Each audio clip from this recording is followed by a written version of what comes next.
سمندر میں مچھلیاں بھی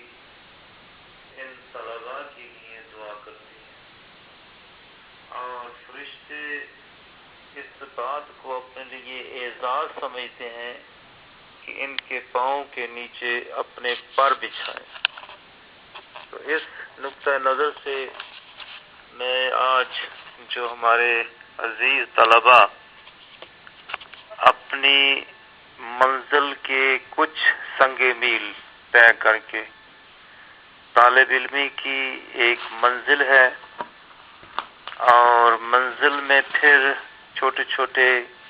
مائل سٹونز آتے ہیں، جس طرح سے ہم اگر زیارت سے کوئٹہ سفر کریں تو کبھی راستے میں کوئی پتھر آتے ہیں جن پر لکھا ہوتا ہے کہ کوئٹہ اتنے کلومیٹر، کچلا کتنے کلومیٹر، یہ مائل سٹونز ہوتے ہیں۔ آپ لوگ الحجرہ میں تشریف لائے، الحجرہ نے آپ کو ویلکم کیا اور آپ کی مہمانی اور میزبانی کرنے کی کوشش کی، آپ کو سیکھنے اور سکھانے کا ماحول مہیا کرنے کی کوشش کی۔ اس کوشش میں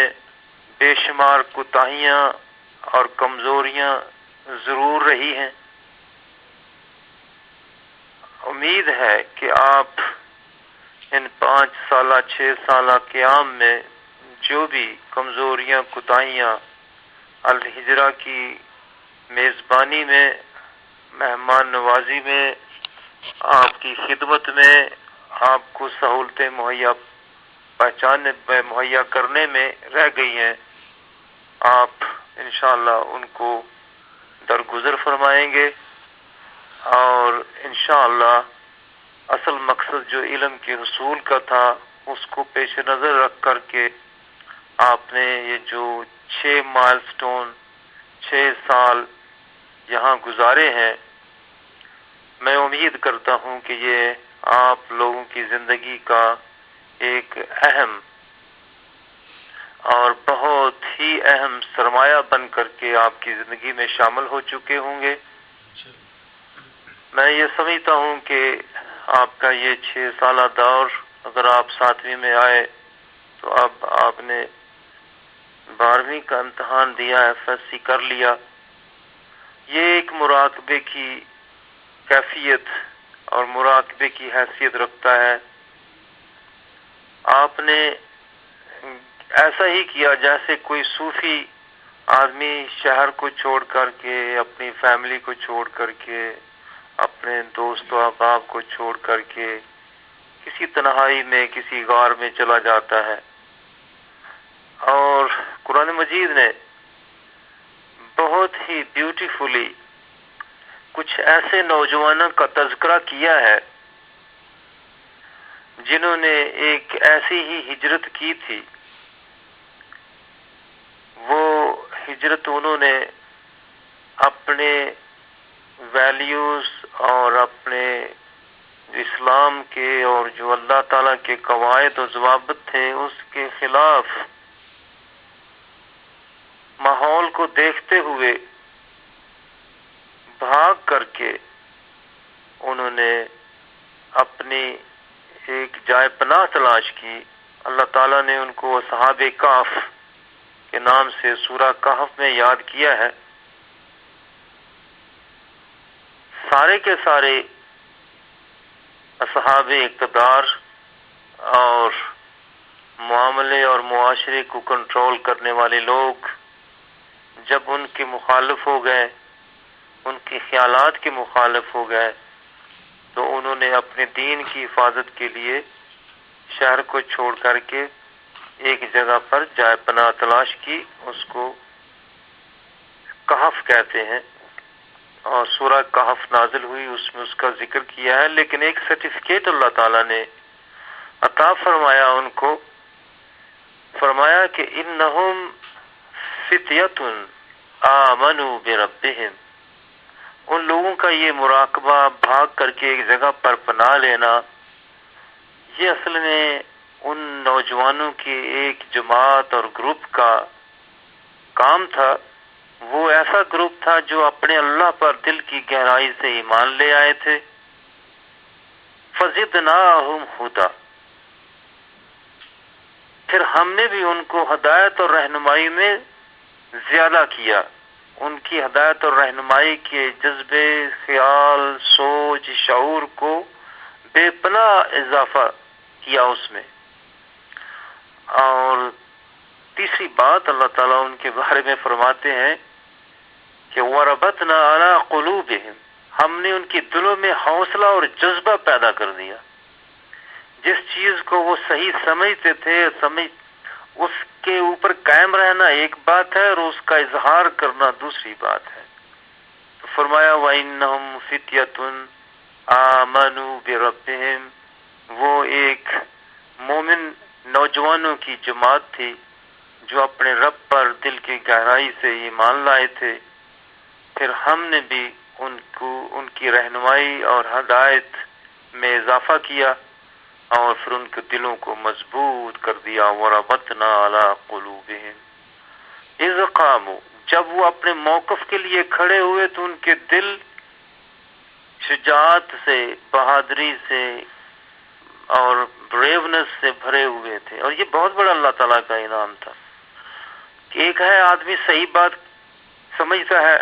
لیکن اس کے پاس جرأت نہ ہو، وہ گزر کرتا ہے۔ ایک ہے کہ آدمی صحیح بات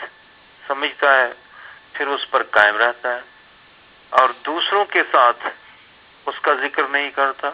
ایک تیسرا درجہ یہ ہے کہ وہ اپنی صحیح بات پر قائم بھی ہے اور اس پر عمل پیرا بھی ہے اور اس کا اظہار بھی کرتا ہے، اپنے موقف کو بالکل بیان بھی کرتا ہے۔ تو میں یہ سمجھتا ہوں کہ آپ لوگ اپنے شہروں سے، اپنے گاؤں سے، اپنے فیملیوں سے ایک لحاظ سے ہجرت کر کے الہجرہ میں آ گئے۔ 6 سال کا مراقبہ آپ نے کیا۔ اس مراقبے کے بعد اب آپ نے ہائر ایجوکیشن کے لیے اور ایک منزل کا ایک اور تعین جس میں اور مائل سٹون ہوں گے، اس کے لیے آپ نے آگے بڑھنا ہے۔ اس سارے سفر میں میں یہ سمجھتا ہوں کہ ایک تو انسان کو اللہ تعالیٰ کی اس ارشاد کی روشنی میں کہ ایمان اللہ تعالیٰ کے ساتھ قائم رہے، ہدایت پر ہونے کا یقین قائم رہے اور دل کی مضبوطی اور جذبات پر کنٹرول اور ویژن جو ہے وہ کبھی بھی آنکھوں سے اوجھل نہ ہو، یہ اس منزل کے لیے بہت ضروری ہے۔ پھر یہ ہے کہ ایک اور پہلو آپ لوگوں کی زندگی کا جو ہر ایک کے لیے ہے، صرف آپ کے لیے خصوصی نہیں ہے۔ میں یہ سمجھتا ہوں کہ آپ لوگوں کو ایک یہاں رہ کر کے دین اور دنیا دونوں کا ایک امتزاج اور ان کا ایک کمبینیشن آپ کو دی گئی ہے، جس سے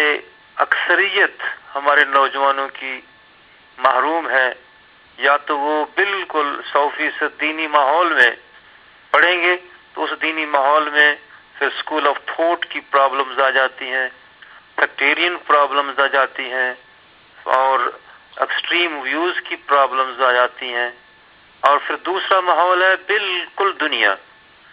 جاب اورینٹڈ، میں نے یہ کام کسی پوزیشن کے لیے، جاب کے لیے کرنا ہے،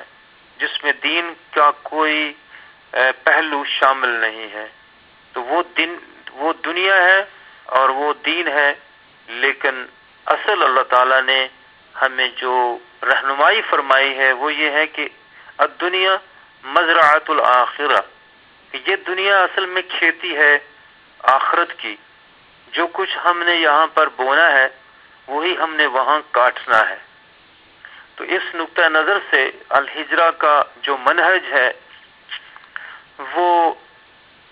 اللہ کے فضل سے اور اس کی رحمت سے متوازن ہے۔ کہ آپ نے دین اور دنیا دونوں کو سمجھا، اور اللہ تعالیٰ نے آپ کو اس قابل بنایا کہ آپ جب نماز پڑھتے ہیں تو آپ سمجھتے ہیں کہ آپ کیا پڑھ رہے ہیں، اور جس وقت آپ امام کو مغرب میں یا عشاء میں یا فجر میں قرآن پاک کی تلاوت کرتے ہوئے سنتے ہیں یا تراویح میں سنتے ہیں تو آپ کو سمجھ آتی ہے، بہت زیادہ حصہ جو ہے آپ کی سمجھ میں آ جاتا ہے۔ یہ ایک بہت بڑی اللہ کی نعمت ہے جو آپ کو حاصل ہوئی دوسروں کے مقابلے میں۔ تو میں جو بات جس کی طرف اشارہ کرنا چاہ رہا ہوں وہ یہ ہے کہ آپ کا یہ سفر اور آپ کا یہ جو یہاں رہنا تھا، الہجرہ میں جو آپ کا قیام تھا، اس کو میں ایک سفر کی ایک منزل کی حیثیت دیتا ہوں، اور اس میں مائل سٹونز تھے۔ اور دوسری بات جو میں یہ کہنا چاہتا ہوں کہ بھئی دین اور دنیا کو جس طرح سے اللہ تعالیٰ نے آپ کے لیے دنیاوی اور دینی تعلیم کو آپ کے لیے میسر فرمایا، اس کا رنگ آپ پر صبغۃ اللہ تعالیٰ نے اس کو کہا ہے، اللہ کا رنگ۔ وہ آپ کی طبیعتوں پر جو بھی آدمی آپ کو وزٹ کرتا ہے، ہاں وہ ایک رات کے لیے کرے یا 2 دن کے لیے کرے، وہ اس کو محسوس کرتا ہے۔ اور یہ اللہ تعالیٰ کی دوسری نعمت آپ لوگوں پر ہے، اور آپ کی یہ کوشش ہونی چاہیے کہ اس رنگ کو پھیکا نہ پڑنے دیں، اور اس رنگ کو دھلنے نہ دیں، مٹنے نہ دیں، بلکہ اس میں اور گہرائی اور اس میں اور خوبصورتی پیدا ہو۔ اور یہ اسی وقت ہوگی کہ آپ کے ذہن میں الہجرہ کا میسج، پیغام، اور پیغام کیا ہے؟ اللہ اکبر! پیغام یہ ہے کہ تعلیم مقصد کے بغیر صرف اس لیے کہ میں نے نوکری کرنی ہے اس کی کوئی حیثیت نہیں ہے۔ وہ تعلیم آپ کے لیے زاد راہ کی حیثیت رکھتی ہے جس میں جاب کے ساتھ ساتھ، ابیلٹیز کے ساتھ ساتھ، سکلز کے ساتھ ساتھ، پروفیشن کے ساتھ ساتھ، کریئر کے ساتھ ساتھ مشن بھی شامل ہو۔ اور وہ مشن ہے ایک پائیدار اور مفید تبدیلی اور انقلاب کے پیغام کا آپ کے ساتھ چلنا، آپ کے ذہنوں میں قائم دائم رہنا اور پھر ان کو برپا کرنا۔ یہ وہ چیز ہے جو ایک آپ کے لیے اثاثے کی حیثیت رکھتی ہے۔ تو میں یہ سمجھتا ہوں کہ بھئی یہ تعلیم پوری ہمہ جہت ذہنی اور قلبی، جسمانی اور روحانی انقلاب کے ساتھ قوم و ملت کے لیے عظیم اثاثہ اور سرمایہ ہوگا انشاءاللہ۔ اور جو طلباء ہوتے ہیں جو پڑھ کر کے آگے بڑھ جاتے ہیں اور ادارہ وہیں رہتا ہے، ادارے اپنے سابق طلباء کے ساتھ بنتے ہیں اور مشہور ہوتے ہیں۔ کیمبرج یونیورسٹی کا آپ نام سن لیں یو کے کے حوالے سے، یا آکسفورڈ کا سن لیں یا ہارورڈ یونیورسٹی کا سن لیں، تو ان کے جو ایکس اسٹوڈنٹس ہیں وہ جہاں بھی ہیں، جس پوزیشن پہ بھی ہیں، وہ اپنے اس ادارے کے ساتھ اٹیچ رہتے ہیں، اور اس وجہ سے وہ ادارے بن گئے ہیں اور مشہور ہو گئے ہیں۔ اور ان اداروں کے جو بامقصد ادارے ہوتے ہیں، ان کے جو سابق طلباء ہوتے ہیں، وہ اگر صحیح معنوں میں اس ادارے کی فلسفی کو اور اس کے میسج کو اپنے دلوں میں، دماغوں میں، سوچوں میں سجا کر کے آگے بڑھتے رہیں تو پھر وہ تاریخ ساز تحریکوں کو جنم بھی دیتے ہیں۔ آپ کو علم ہے یہ کہ پاکستان کی تحریک کو کامیاب بنانے میں علی گڑھ کالج کے طلباء کا، اسلامیہ کالج لاہور کے طلباء کا اور اسلامیہ کالج پشاور، 3 کالجوں کے طلباء کا 90% حصہ تھا، اور باقی سوسائٹی کا 10% ہو سکتا ہے۔ سب سے زیادہ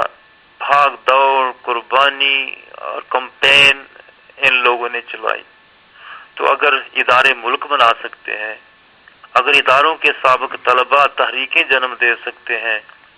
تو الہجرہ کی جو الومنائز ہیں وہ الہجرہ کی تحریک کے ذریعے سے غربت کا خاتمہ بذریعہ تعلیم اگر اس کو ایم بنا لیں اور اس تعلیم کے ذریعے سے ایک پائیدار اور تاریخ ساز تبدیلی اس سوسائٹی میں اور اس معاشرے میں جہاں پر انصاف نہیں ہے، جہاں پر نظم نہیں ہے، جہاں پر ویلیوز اور اقدار کا خاتمہ ہو رہا ہے، ان سب کا سٹاپ لگانا اور اس پورے معاشرے کو ان دینی اور اخلاقی قدروں پر تعمیر کرنا، I think this is the message of الہجرہ. اور ہم نے اس کی بنیاد بھی اس طرح سے رکھی ہے کہ اگر صرف ہمارا مقصد یہ ہوتا ہے کہ غریب بچوں کو تعلیم دلوا دیں، ثواب کا کام ہے، تو یہ غریب بچے تو ہمیں تقریباً 1500 800 کے قریب زیارت سے بھی مل سکتے تھے، وہ مجھے رائیونٹ سے بھی مل سکتے تھے. لیکن اصل مقصد اس طرح کا صرف غریب کو فائدہ پہنچانا نہیں ہے بلکہ با مقصد فائدہ پہنچانا ہے، اور وہ ہے کہ ہم ہر ضلع سے، ہر تحصیل سے غریب بچے کو امپاور کریں، اس کو out of box of poverty کرنے کے وسائل مہیا کریں، لیکن ایک میسج کے ساتھ، ایک پیغام کے ساتھ. اور اس پیغام کے ساتھ ساتھ پھر آپ لوگوں کی چال ڈھال میں اور آپ کے بیہیویئر میں، آپ کے سلوک میں، آپ کے برتاؤ میں ایک جذبہ ہونا چاہیے تواضع کا، خدمت کا. وہ کہتے ہیں شاید ایک علامہ اقبال کے شعر کا ایک جز ہے کہ دانہ مٹی میں مل کر گل و گلزار ہوتا ہے، کہ جتنی تواضع ہوتی ہے اتنا ہی اللہ تعالیٰ اس میں برکت دیتا ہے. تو میں یہ سمجھتا ہوں کہ بامقصد طالب علم اور فیوچر کے شہری بننے کے ساتھ ساتھ تواضع کا جو پہلو ہے وہ آپ لوگوں کے ذہن اور دماغ میں قائم رہنا چاہیے. ہمیں بنیادوں کے وہ پتھر بننا چاہیے، آپ لوگوں کو عمارت کی بنیادوں کے وہ پتھر بننا چاہیے جنہیں کبھی کسی نے دیکھا نہیں، نہ کبھی کسی نے ان کی تعریف کی ہے، لیکن وہ بنیادوں کے پتھر بہت خوبصورت محلوں اور نفع بخش پلازوں اور بڑے بڑے میناروں کا اور بلڈنگوں کا بوجھ اپنے کندھوں پر اٹھائے رکھتے ہیں. لوگ کہتے ہیں یار بہت خوبصورت ہے یہ بلڈنگ، لیکن جو پتھر اصل میں ان کی بنیادوں میں ہیں، جنہوں نے سارے خوبصورت بلڈنگ کا بوجھ اٹھایا ہوا ہے، ان کو کسی نے دیکھا بھی نہیں، اس کی کسی نے تعریف بھی نہیں کی، لیکن وہ عظیم ہے. اگر وہ نہ ہوتے، ان کی عظمت نہ ہوتی، تو یہ بلڈنگ اس طرح سے کھڑی نہ ہوتی جس کی لوگ تعریف کر رہے ہیں. تو میں یہ